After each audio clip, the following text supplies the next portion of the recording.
laughed like a child. Centuries ago there lived a king, my little readers will say immediately. No, children, you are mistaken. Once upon a time there was a piece of wood. It was not an expensive piece of wood. Far from it.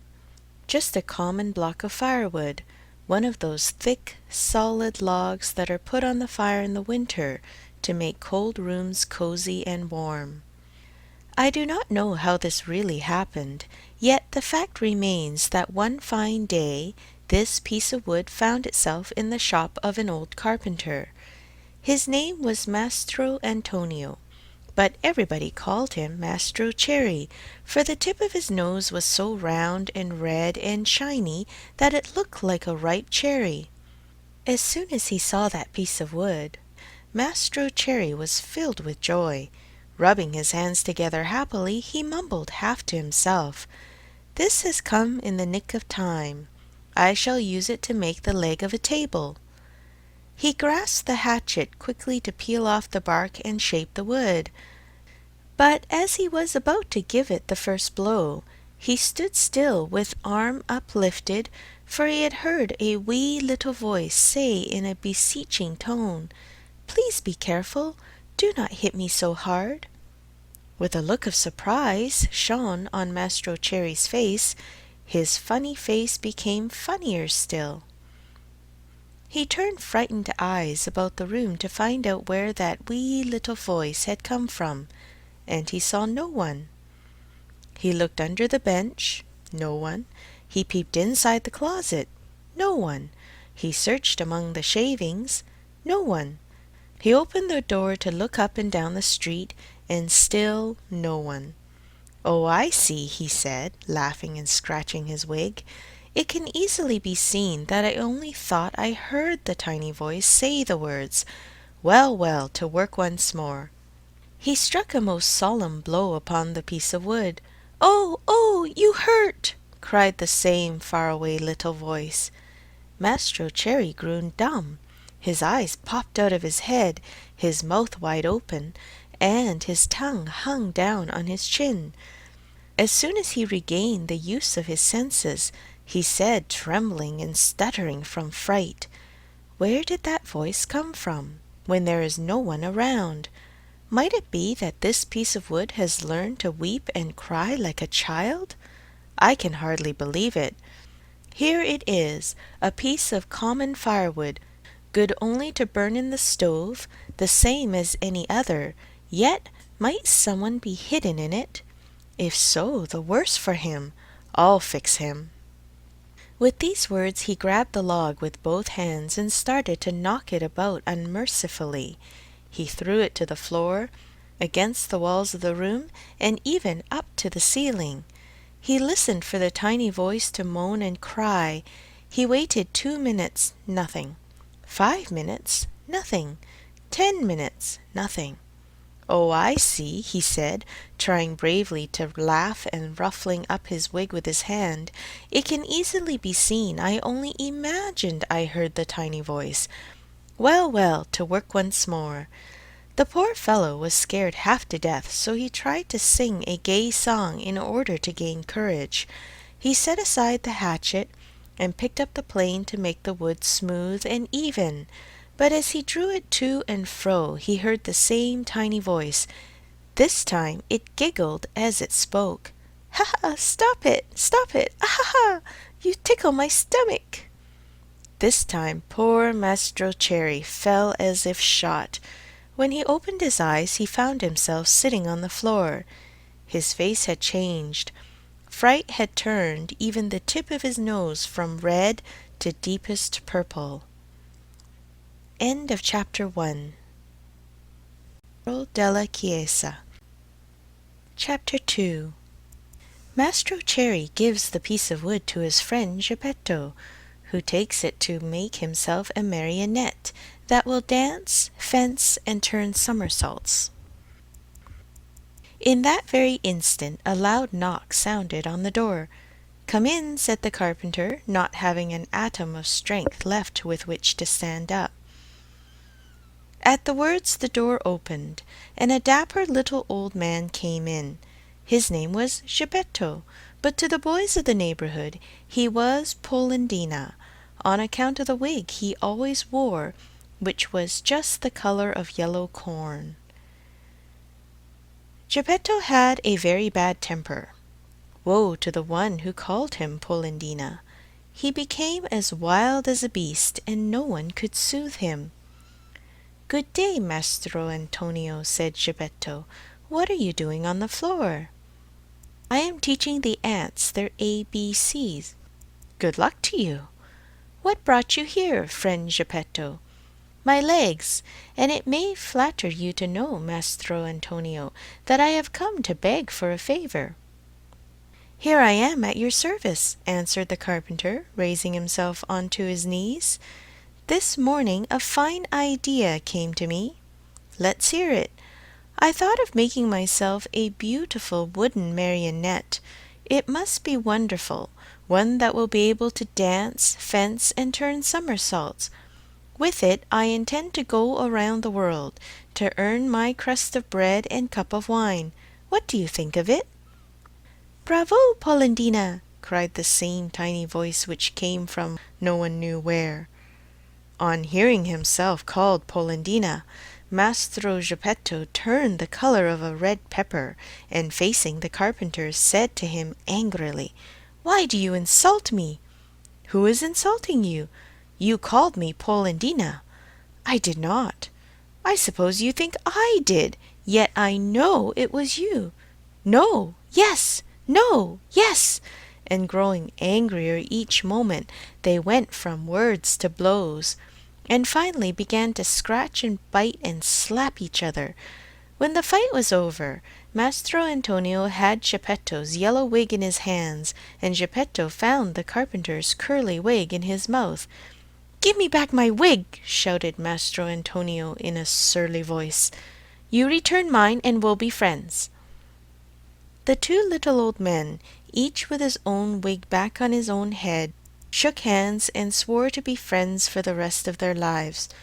"Well, then, Mastro Geppetto," said the carpenter, to show he bore him no ill will, "what is it you want?" "I want a piece of wood to make a marionette. Will you give it to me?"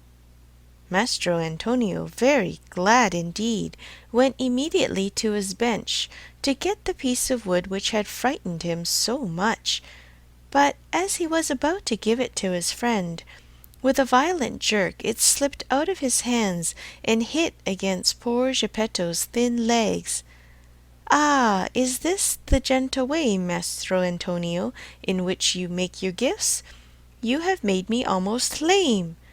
I swear to you I did not do it. It was I, of course. It is the fault of this piece of wood. You're right, but remember you were the one to throw it at my legs. I did not throw it. Liar! Geppetto, do not insult me, or I shall call you Polendina. Idiot! Polendina! Donkey! Polendina! Ugly monkey! Polendina!" On hearing himself called Polendina for the third time, Geppetto lost his head with rage and threw himself upon the carpenter. Then and there they gave each other a sound thrashing. After this fight, Mastro Antonio had 2 more scratches on his nose, and Geppetto had 2 buttons missing from his coat. Thus, having settled their accounts, they shook hands and swore to be good friends for the rest of their lives. Then Geppetto took the fine piece of wood, thanked Mastro Antonio, and limped away towards home. End of chapter 2. By Carol Della Chiesa. Chapter 3. As soon as he gets home, Geppetto fashions the marionette and calls it Pinocchio. The first pranks of the marionette. Little as Geppetto's house was, it was neat and comfortable.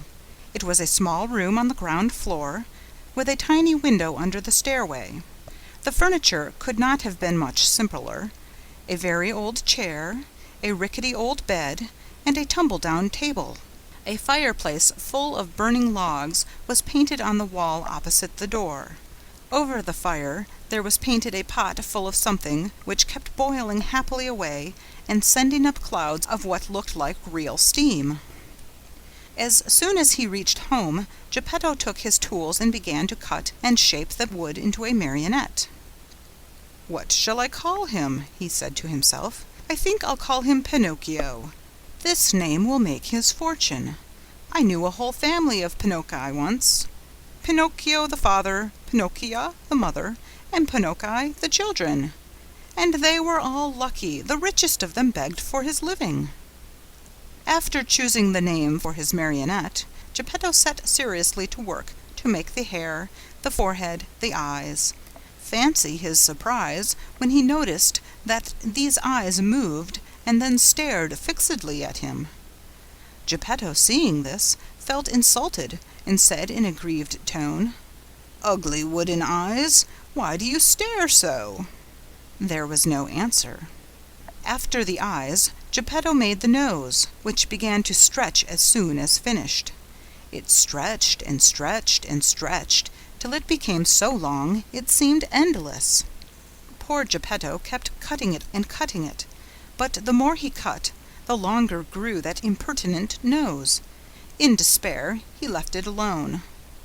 Next, he made the mouth. No sooner was it finished than it began to laugh and poke fun at him. "Stop laughing," said Geppetto angrily, but he might as well have spoken to the wall. "Stop laughing, I say," he roared in a voice of thunder. The mouth stopped laughing, but it stuck out a long tongue. Not wishing to start an argument, Geppetto made believe he saw nothing and went on with his work.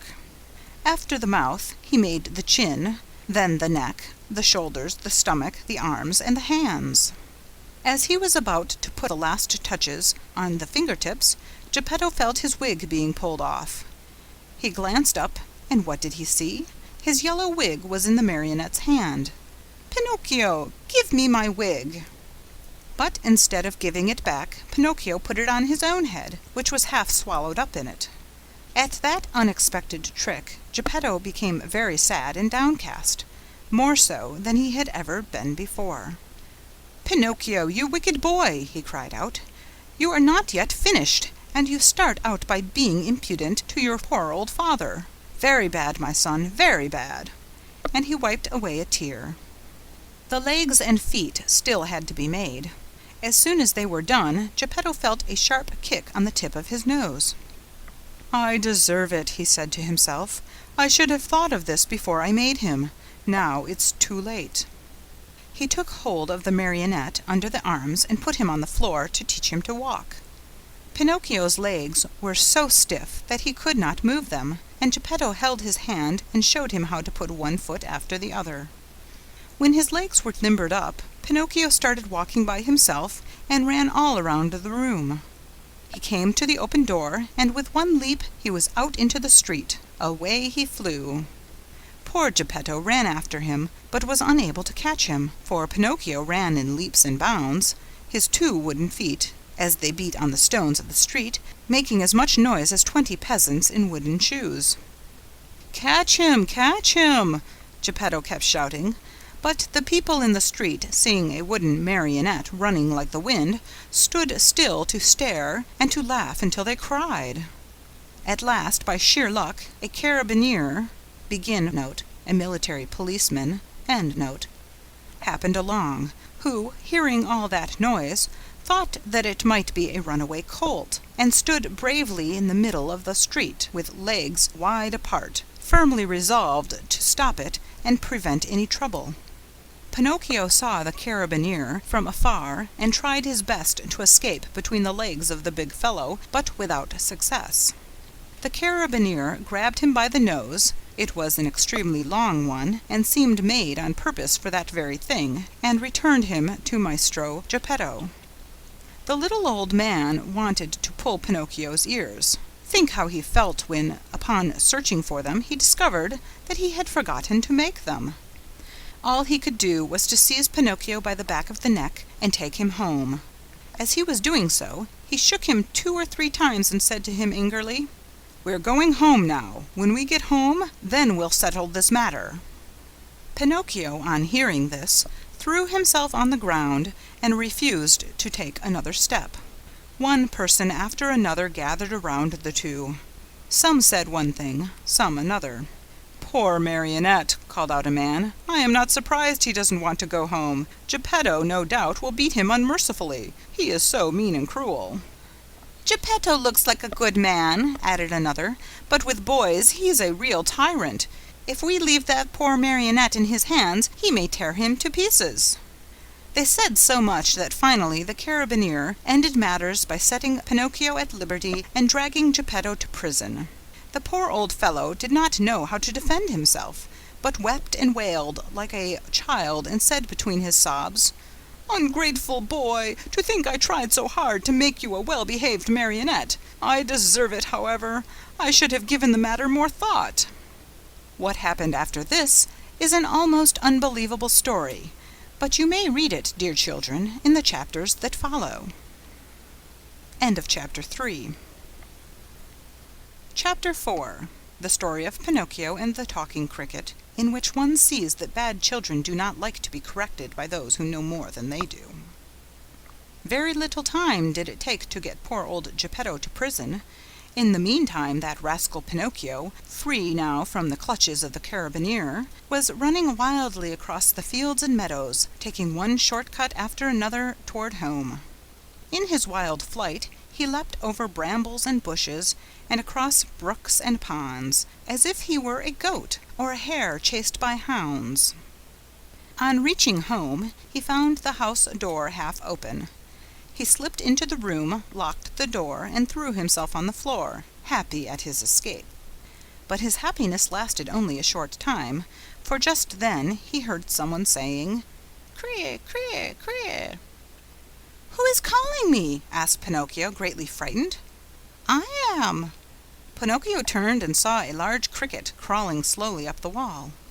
"Tell me, Cricket, who are you?"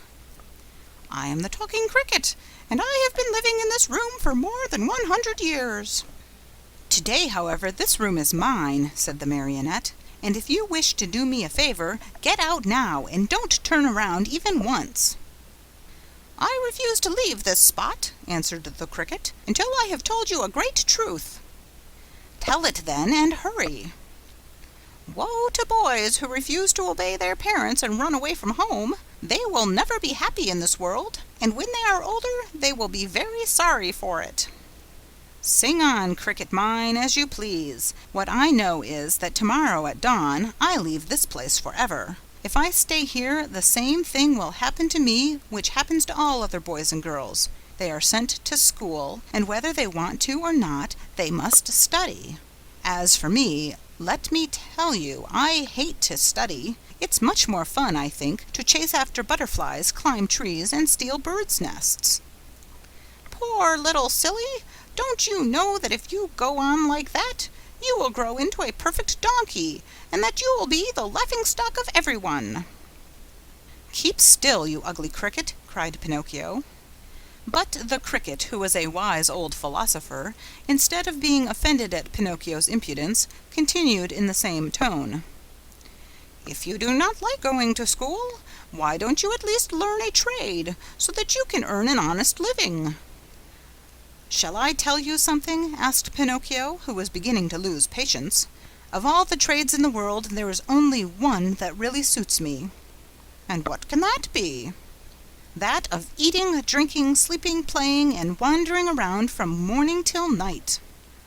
"Let me tell you, for your own good, Pinocchio," said the Talking Cricket in his calm voice, "that those who follow that trade always end up in the hospital or in prison."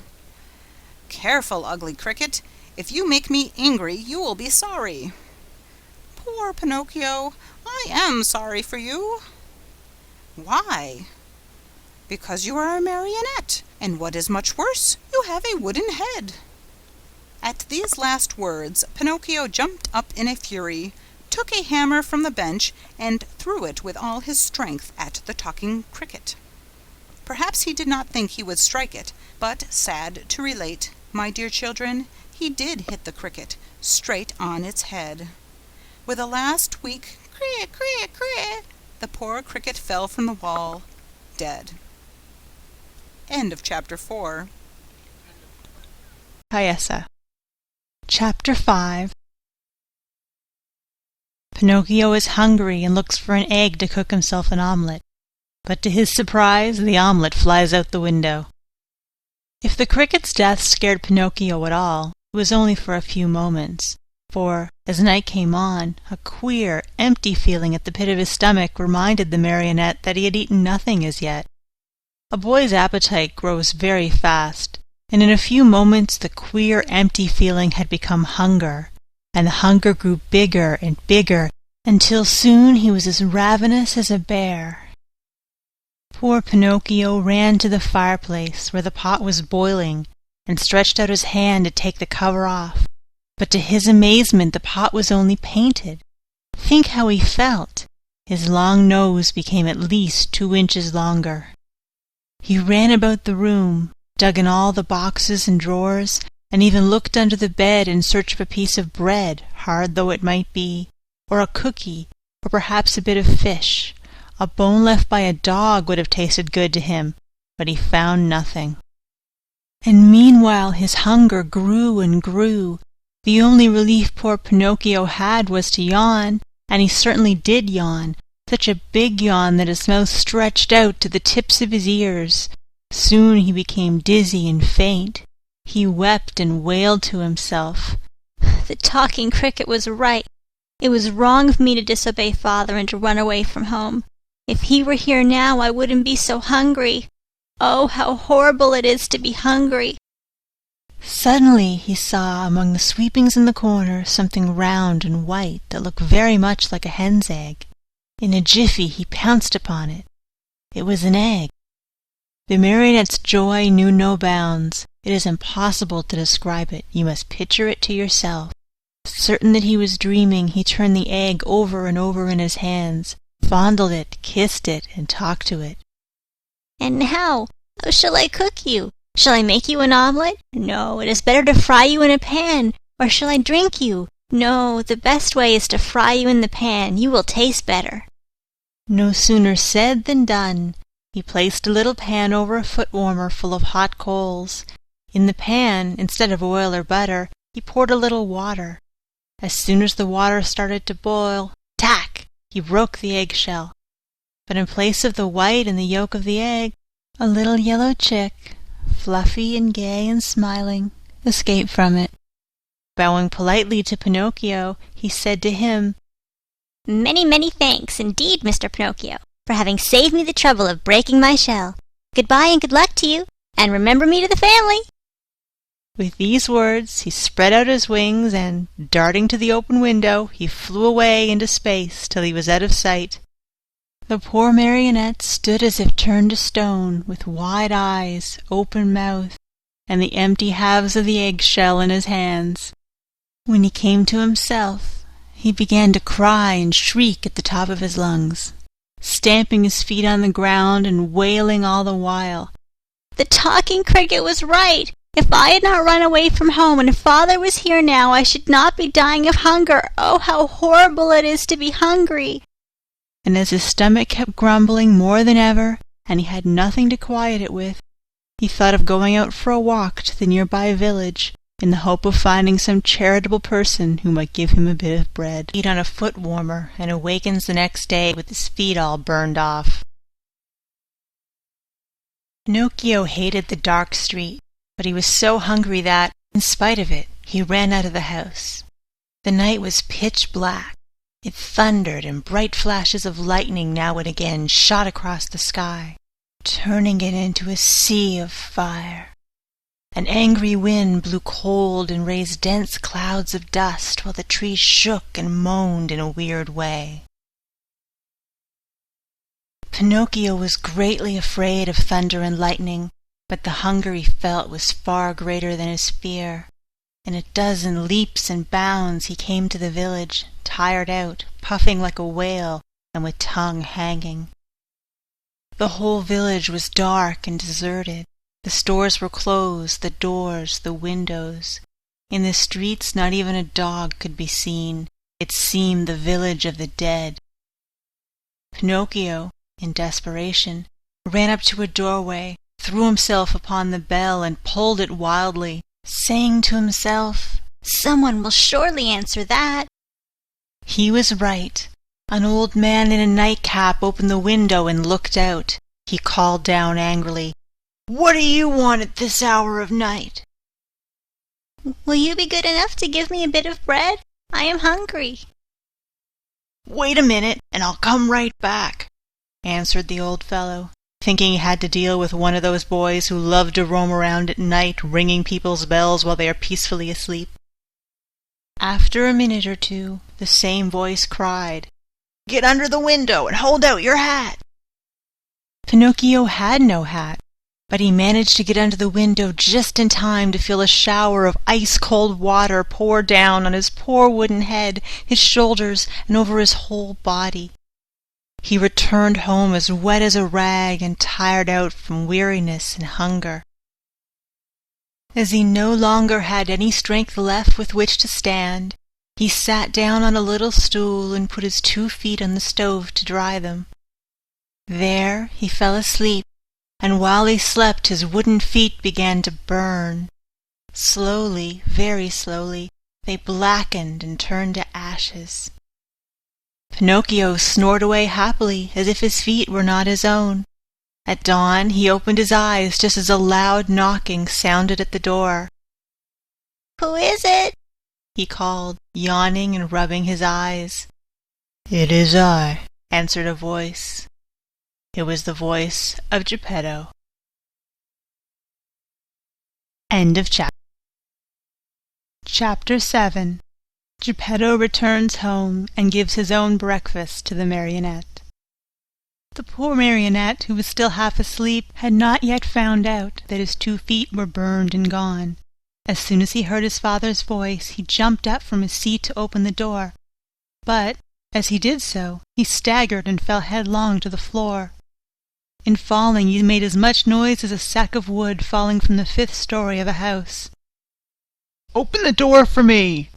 Geppetto shouted from the street. Father, dear father, I can't, answered the Marionette in despair, crying and rolling on the floor. "Why can't you?" because someone has eaten my feet. "And who has eaten them?" The cat, answered Pinocchio, seeing that little animal busily playing with some shavings in the corner of the room. "Open, I say," repeated Geppetto, "or I'll give you a sound whipping when I get in." Father, believe me, I can't stand up. Oh dear, I shall have to walk on my knees all my life. Geppetto, thinking that all these tears and cries were only other pranks of the Marionette, climbed up the side of the house and went in through the window. At first he was very angry, but on seeing Pinocchio stretched out on the floor and really without feet, he felt very sad and sorrowful. Picking him up from the floor, he fondled and caressed him, talking to him while the tears ran down his cheeks. "My little Pinocchio, my dear little Pinocchio, how did you burn your feet?" I don't know, Father, but believe me, the night has been a terrible one, and I shall remember it as long as I live. The thunder was so noisy and the lightning so bright, and I was hungry, and then the talking cricket said to me, "You deserve it, you were bad." And I said to him, "Careful, cricket," and he said to me, "You are a marionette, and you have a wooden head," and I threw the hammer at him, and I killed him. It was his own fault, but I didn't want to kill him, and I put the pan on the coals, but the chick flew away and said, "I'll see you again, remember me to the family," and my hunger grew, and I went out, and the old man with the nightcap looked out the window and threw water on me, and I came home and I put my feet on the stove to dry them because I was still hungry, and I fell asleep, and now my feet are gone, but my hunger isn't. Oh, oh, oh!" And poor Pinocchio began to scream and cry so loudly that he could be heard for miles around. Geppetto, who had understood nothing of all that jumbled talk, except that the Marionette was hungry, felt sorry for him, and pulling 3 pears out of his pocket, offered them to him, saying, "These 3 pears were for my breakfast, but I give them to you gladly. Eat them and stop weeping." "If you want me to eat them, please peel them for me." "Peel them?" asked Geppetto, very much surprised. "I should never have thought, dear boy of mine, that you were so dainty and fussy about your food. Bad, very bad. In this world, even as children, we must accustom ourselves to eat of everything, for we never know what life may hold in store for us. You may be right, answered Pinocchio, but I will not eat the pears if they are not peeled. I don't like them. And good old Geppetto took out a knife, peeled the 3 pears, and put the skins on a row on the table. Pinocchio ate 1 pear in a twinkling and started to throw the core away, but Geppetto held his arm. Oh no, don't throw it away. Everything in this world may be of some use. But the core I will not eat, cried Pinocchio in an angry tone. Who knows? Repeated Geppetto calmly, and later the 3 cores were placed on the table next to the skins. Pinocchio had eaten the 3 pears, or rather, devoured them. Then he yawned deeply and wailed, I'm still hungry. But I have no more to give you. Really? Nothing? Nothing? I have only these 3 cores and these skins. Very well, then, said Pinocchio. If there is nothing else, I'll eat them. At first he made a wry face, but one after another the skins and the cores disappeared. Ah, now I feel fine, he said after eating the last one. You see, observed Geppetto, that I was right when I told you that one must not be too fussy and too dainty about food. My dear, we never know what life may have in store for us.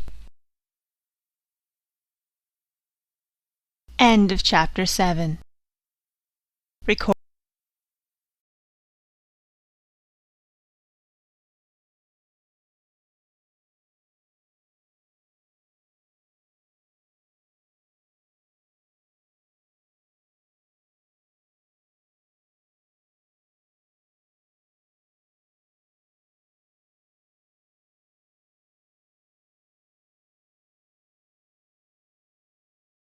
A village in the hope of